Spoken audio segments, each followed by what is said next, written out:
Bonjour à toutes, bonjour à tous. Aujourd'hui, nouvelle vidéo sur la chaîne Le Garage PTS, vidéo qui va concerner cette petite Mégane RS. Le test, vous l'avez déjà vu il y a quelques temps. Aujourd'hui, c'est le petit guide d'achat. Si vous voulez acheter une Mégane RS, il y a 2-3 petites choses à savoir. En regardant cette vidéo, je pense que vous aurez le tour et le petit check-up de la voiture. La Mégane RS aujourd'hui à 20 ans, donc elle a vu quelques tours de roue sur route, éventuellement quelques tours de circuit. On va voir, on va essayer de faire le détail pour faire en sorte que vous achetiez la bonne. Comme d'habitude, je précise à chaque début de vidéo, soit de guide d'achat, soit de fiabilité. Le modèle en question, c'est un prétexte pour présenter la voiture. On ne parle pas du modèle spécifiquement, hein. Elle a des défauts sur cette voiture. Elle est plutôt en meilleur état, je pense, que ce qu'il y a sur le marché. Elle a un bel historique. Et par contre, il y en a des mieux, il y en a des moins bien. L'idée, c'est de faire un topo de l'ensemble des véhicules, hein. Je mets à profit ma petite expérience sur le marché du véhicule pour vous aider à acheter au mieux cette voiture, hein, si c'est le modèle que vous convoitez ou l'un des modèles que vous convoitez, modèle très demandé qui rentre tout doucement dans la collection. Donc on va aller de suite faire le tour de cette voiture pour être sûr d'essayer de faire en sorte que vous en sortiez le mieux possible. Avant toute chose, on va essayer de voir le kilométrage de la voiture, si on peut le voir comme ça. Elle a 175 879 km. Donc, elle est plutôt assez kilométrée pour une Mégane de RS. Elle est de 2006, c'est une phase 2. Maintenant qu'on connaît le modèle et qu'on connaît son kilométrage et éventuellement son année, elle est de 2006. On va passer sur la partie extérieure. La partie extérieure de la Mégane 2 RS, c'est sensiblement la même que la Mégane 2 RS, la Mégane 2 pardon, de gamme normale.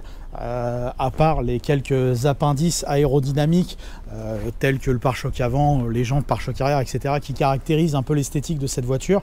La qualité pure de celle-ci, en termes de qualité de fabrication, c'est la même chose. La qualité des peintures, c'est la même chose. Donc il n'y a rien d'exceptionnel dans l'ensemble de la qualité de fabrication de celle-ci. Les plastiques sont assez grossiers pour certains, ce genre de choses, où là ce petit plastique de montant de porte, c'est pas très bien intégré, on va le dire. Maintenant, c'est du chipotage. L'avantage qu'on a sur les Mégane RS de manière générale, c'est que on a eu des propriétaires plus ou moins attentionnés, en tout cas d'un point de vue de la carrosserie. Et donc, on a la sensation que les voitures vieillissent moins que les Mégane 2 normales. Parce qu'en général, elles sont assez abritées. Parce que, faut pas oublier que ces voitures qui sont malheureusement extrêmement volées, ou qu'ils étaient, enfin bon, je pense qu'elles sont toujours d'ailleurs assez recherchées pour certains malotrus, je dirais. Et du coup, c'est les voitures qui ont été globalement bien stationnées. Donc, elles ont un aspect de vieillissement plus intéressant, qui pourrait laisser penser que la qualité de fabrication est meilleure à l'extérieur sur une RS que sur une standard. Pour le coup, non, c'est la même chose. Et du coup, elles ont tendance à moins bien vieillir, enfin à moins vieillir, pardon. Ce qui est pas pour vous déplaire malgré tout. Donc en plus des quelques ajustements pas très jolis, on va dire, à l'usine, il y a quelque chose qui est très courant chez Renault sur ces années-là, c'est les poignées de porte et les baguettes de finition où est inscrit Renault Sport. Elle s'échappe pas à la règle d'une mauvaise qualité de peinture, et les UV ont raison très souvent, comme ici, de leur esthétique. Donc ça, c'est plutôt dommage. Et également, je trouve, j'ai déjà vu pas mal de Mégane RS, alors soit comme ici avec la qualité, on va dire, de la jante de peinture d'origine, mais très souvent on a des jantes de Mégane RS qui ont été repeintes, en tout cas sur les versions 17 pouces et même sur les 18 d'ailleurs, et très souvent la peinture a un petit peu tendance à cloquer comme ça avec les années. Alors je sais pas si c'est les étriers de frein qui sont beaucoup plus gros et qui provoquent plus de chaleur et des problèmes de peinture, mais on voit pas ce genre de choses habituellement chez Renault, on les voit plutôt chez Peugeot. Et là, la Mégane RS, on a souvent des jantes qui ont été déjà repeintes, et c'est souvent aussi à cause de ces petites boursouflures de peinture. Donc bon, vous l'aurez compris, globalement c'est plutôt pas mal d'un point de vue de la carrosserie, il n'y a rien d'exceptionnel, et c'est mieux que la moyenne des voitures, puisque évidemment c'est plutôt mieux préservé. Donc là, je dirais que l'ensemble de carrosserie, il faut simplement contrôler que la voiture soit bien d'origine. C'est à mon avis plus important qu'un petit défaut de rayure ou quoi que ce soit.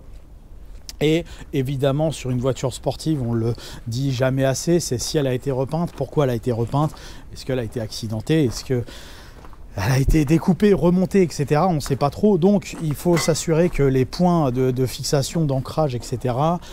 soient bien respectés, qu'on ait une voiture avec des alignements propres et clairs. Donc, n'ayez pas hésité à ouvrir, fermer les portes, le coffre, le capot, etc. Voir les ajustements, les jeux, pour avoir quelque chose de bien. Là, on a une Mégane 2 RS totalement d'origine. Face avant, il me semble que le pare-choc a déjà été repeint. Enfin, c'est pas il me semble, c'est qu'il a déjà été repeint. Mais malgré tout, ça a été de la peinture d'esthétique, les ajustements, tout est clean et carré sur cette caisse. Donc voilà, elle doit présenter comme ça. Il ne doit pas y avoir de jours anormaux d'un point de vue de la carrosserie. Sinon, posez-vous des questions quant à son passé assez trouble potentiel. Autre point d'attention sur la Mégane RS, comme toutes les voitures sportives, ça va être donc les consommables, les pièces d'usure sur ces voitures. Donc vous avez plusieurs modèles de Mégane 2 RS. Vous avez des Mégane RS qu'on va appeler standard, comme ici. Vous avez des trophies, vous avez des R26, des R26R, etc. Chacune peut avoir ou non des choses un peu différentes à proposer d'un point de vue purement technique sur le châssis. En tout état de cause, les Mégane 2 RS ont des trains avant qui sont spécifiques, qui sont beaucoup plus évolués que les trains avant des Mégane 2 classiques. Elles ont beaucoup plus de rotules et de barres pour essayer d'améliorer la qualité de l'amortissement, de la suspension et l'efficacité et le plaisir de conduire. Le train avant est beaucoup plus complexe. Qui dit beaucoup plus complexe dit beaucoup plus de barres ou éventuellement de pièces à remplacer, de jeux. Donc il faut s'assurer que toutes ces choses-là ont été faites, puisque en fonction de l'utilisation de la voiture et de comment elle a été menée, c'est des pièces qui peuvent s'user à 20-30 000 km comme faire 120-130 000 km sans aucun problème. En fonction de comment la voiture a été utilisée, c'est assez variable, en tout cas c'est assez sensible, et à chaque fois ça mérite un parallélisme assez bien fait, professionnel, pour que vous gardiez un plaisir de conduire intense et très intéressant. Encore une fois, certaines Mégane RS, et d'ailleurs plus que la majorité, sont modifiées également au niveau des suspensions. Bon, ça après c'est les goûts et les couleurs de chacun. Assurez-vous que le rabaissement n'engendre pas d'autres potentiels problèmes. En tout cas, il faut totalement éviter des Mégane RS avec des problèmes de claquement, de grincement et autres joyeusetés, parce que ça vous grèvera au minimum l'agrément de conduite. Et une Mégane 2 RS d'origine, c'est déjà très bien équilibré. Après, si vous commencez à rentrer dans des voitures modifiées, pourquoi pas, moi j'ai rien contre. Maintenant, il faut que les pièces soient mises de qualité et bien faites. Et avec pas simplement une paire de ressorts courts pour dire j'ai amélioré l'esthétique de la voiture, ça vous en dégraderait la qualité les autres qualités, on va dire, naturelles de la voiture. Un contrôle technique et un essai routier, éventuellement un contrôle poussé sur un pont, vous permettra de déterminer si les choses sont en bon état. En tout cas, il y a beaucoup plus de pièces d'articulation sur les Mégane RS que sur des Mégane normales. Donc il y a une sensibilité potentielle à avoir de ce point de vue là. Et de la même façon, si la voiture n'a pas été accidentée, c'est également mieux pour vous et votre potentielle histoire avec votre voiture. Également, pièce un peu spéciale sur cette Mégane, c'est le système de freinage. Le système de freinage avec des étriers Brembo 4 pistons à l'avant, donc c'est des freins qui sont au niveau des plaquettes moyennement endurantes. Encore une fois, ça va dépendre de l'utilisation de la voiture, mais en tout cas, ce dont on est sûr, c'est que le prix des pièces beaucoup plus important que des freins de Mégane normale. À l'arrière, il n'y a rien de très particulier de ce côté-là. Le système est beaucoup plus classique, donc c'est pas très coûteux, mais un jeu de plaquettes avant sur internet de marque, vous avoisinez déjà les 100 €. Et les disques, c'est au moins 200 ou 300 €, je crois, de mémoire. Si vous faites les interventions vous-même, c'est beaucoup plus cher que des freins standards. Donc assurez-vous de leur bon état. Et puis après, si vous faites au garage, et encore mieux chez Renault, évidemment que là, la facture sera d'autant plus salée. Mais en tout état de cause, pour une sportive, il y a pas vraiment d'usure particulière sur ces voitures. Le châssis est plutôt bien fait, plutôt bien endurant. Il faut s'assurer simplement que les contrôles et réglages ont été faits en temps et en heure. Et avec ça, vous garderez avec les milliers de kilomètres un agrément de conduite toujours équivalent. Autre pièce qui peut potentiellement coûter relativement cher, la ligne d'échappement qui est spécifique avec les doubles sorties à l'arrière. Également, un simple contrôle technique vous assurera de son bon état. Mais la ligne d'échappement d'une Mégane RS, évidemment, c'est beaucoup plus cher qu'une Mégane standard. Donc bon, pas d'usure non plus particulière, mais le jour où il faut changer, ça pique un petit peu au niveau du portefeuille. Donc il faut être sûr également de ce côté-là. Le point noir pour moi de la Mégane RS se situe à l'intérieur de la voiture. Qu'elle soit en tissu ou en cuir comme ici, les intérieurs des Mégane RS, c'est problématique au même titre que les Mégane 2 normales. La qualité des matériaux, des ajustements est assez modeste pour pas dire plus. Malheureusement, on a différents points assez sensibles. Donc relativement souvent, les sièges de Mégane 2 RS ont tendance à s'user, en tout cas sur les parties cuir. Les tissus ont tendance également à s'effilocher à cet endroit. Donc ça, c'est pas fameux. Les plastiques au niveau des contreportes ici, les matières peintes qui sont montées d'origine, c'est pas terrible. Les accoudoirs aussi ont tendance, avec les années, le kilométrage, à se dégrader. Ils sont assez biodégradables, malheureusement pour eux. Après, le tableau de bord, bon, il n'y a rien de très particulier à signaler en termes de s'il n'y a pas de choses chargées en particulier sur le tableau de bord, il vieillira plutôt bien. Les finitions, les peintures ici ont tendance à partir. Comme ici, vous voyez, le pommeau de vitesse, il se délave. Le volant, par contre, a plutôt une bonne tenue dans le cuir. Donc ça, c'est plutôt bien. C'est mieux que chez Peugeot de ce côté-là. Hein, sur les 307, etc. On est mieux chez Peugeot. Par contre, sur les Mégane 2, un peu moins sur les phases 2, mais malgré tout, ça peut arriver. En tout cas, surtout les phases 1, toute cette partie-là électronique, elle est quand même pas terrible. Aussi bien le bouton Start-Stop que le lecteur de carte, que la climatisation automatique, la résistance de chauffage qui est derrière la boîte à gants, elle peut aussi lâcher.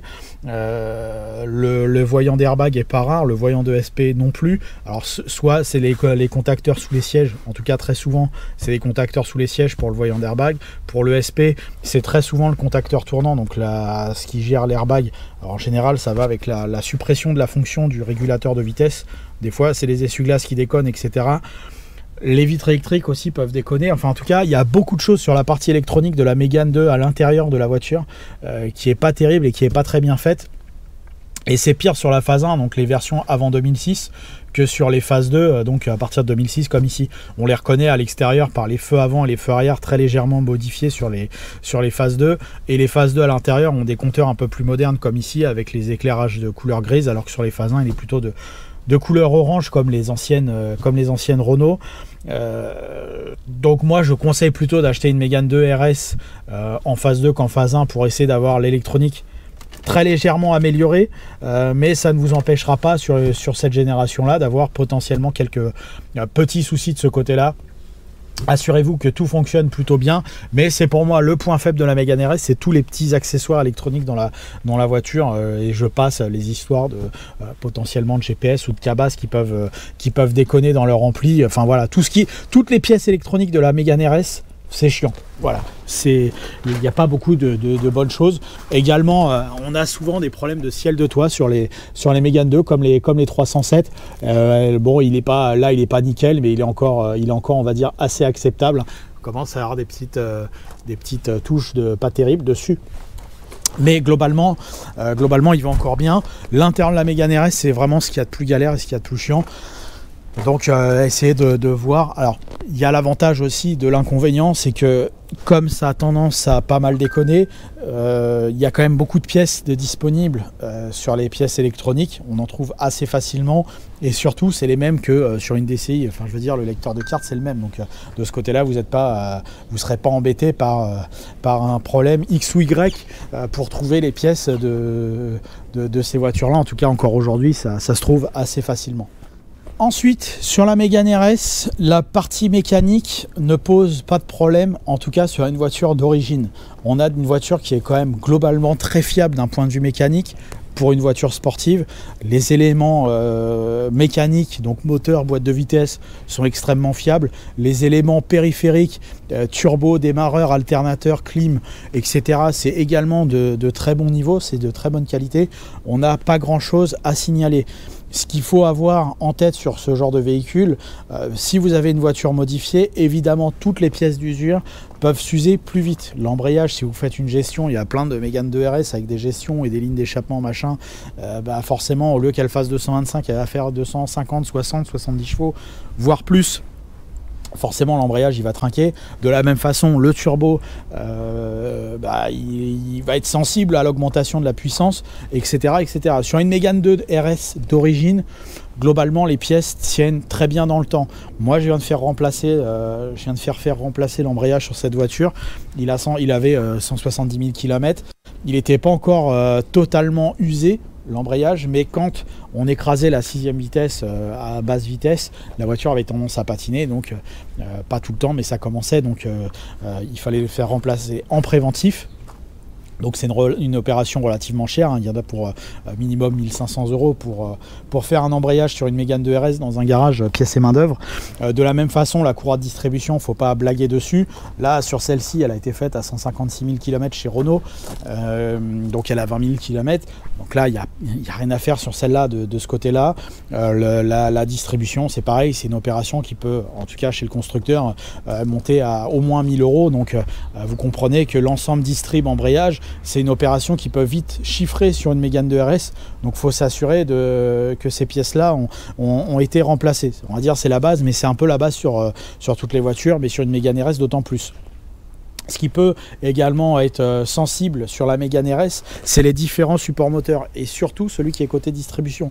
Si vous avez une voiture qui vibre dans toute la caisse et dans le levier de vitesse, très souvent ce support moteur côté distrib, il est à remplacer. Il est relativement simple, il tient avec quelques vis, mais le caoutchouc a tendance à s'user assez vite. Donc il faut s'assurer de son bon état, et je vous dis l'indice c'est s'il y a des vibrations générales dans la voiture, en général c'est que lui est assez faible. Parfois c'est les autres supports qui peuvent lâcher, mais c'est surtout celui qui est en haut au niveau de la distrib qui peut lâcher. L'entretien c'est une fois par an, c'est quand même mieux. Ces voitures qui font peu de kilomètres à l'année en général, hein, elles prennent quelques milliers de kilomètres par an, donc elles sont pas à terme au tableau de bord, hein. Le tableau de bord vous indique 20 000 km pour la vidange. Si vous n'arrivez pas au terme, vaut mieux faire un entretien annuel. C'est pas la différence de prix qui va vous coûter, qui vous pèsera, qui vous tuera entre guillemets votre finance, et votre moteur vous remerciera. Donc la partie mécanique de cette voiture est plutôt très bonne, de très bonne qualité. Donc simplement l'entretien annuel, tous les 5 ans la courroie de distribution, et puis l'embrayage, c'est en général on va dire 150 000 km en moyenne, mais parfois ça dure 60 000 km si on a Alain Prost au volant, hein, ça arrive aussi également. Donc voilà, mais globalement c'est plutôt très bien, voire très bien pour une sportive. Vous l'aurez donc compris, la Mégane 2 RS, c'est une voiture globalement extrêmement fiable, de très bonne qualité, pas que sur la route. D'un point de vue technique, c'est une voiture qui est plutôt bien montée. C'est une voiture malheureusement entre guillemets exigeante au niveau des pièces d'usure et d'entretien. Maintenant, comme très souvent sur les voitures sportives, le problème numéro 1 de la Mégane, c'est la modification. C'est des voitures qui ont un sacré potentiel de châssis. Forcément, les pilotes et autres préparateurs en herbe aiment modifier la Mégane RS. Certaines ont été modifiées et revenues à l'origine, et ça c'est les plus compliqués à déceler, parce que c'est un peu comme les 205 GTI aujourd'hui, c'est très cher comme véhicule, mais 90% c'est pas terrible ce qu'il y a sur le marché. La Mégane RS, il y a quand même encore beaucoup de produits intéressants, mais il y en a pas mal qui ont été soit modifiées, soit mal conduites. Comment dirais-je, le conseil numéro 1, c'est d'essayer d'avoir une voiture d'origine avec le moins de propriétaires possible pour avoir l'histoire la plus propre possible sur la voiture. Avec ça, vous limiterez déjà un potentiel risque et problème sur cette voiture, ce qui ne veut pas empêcher de dire que parfois il y a des voitures modifiées qui sont en nettement meilleur état qu'une voiture d'origine avec un seul conducteur propriétaire. faut être lucide là-dessus. Mais en tout cas, vous multipliez vos chances. Et si vous avez une volonté de vouloir garder ce futur collector qui est la Mégane 2 RS, essayez de la maintenir le plus longtemps possible d'origine, puisque c'est une voiture qui vous rendra moult services sur la durée et sur les années. Et en plus de ça, vous aurez la joie de voir la cotation de cette voiture très largement augmenter. Donc ça fera plaisir aux vendeurs et pas aux acquéreurs comme d'habitude. Voilà, j'espère que cette vidéo vous aura été utile sur certains points pour essayer de vous décider quant à l'achat d'une potentielle Mégane 2 RS. Merci encore pour votre fidélité. N'hésitez pas à vous abonner, à aimer, à commenter le Garage PTS sur Facebook, YouTube et Instagram. Merci à vous, à bientôt.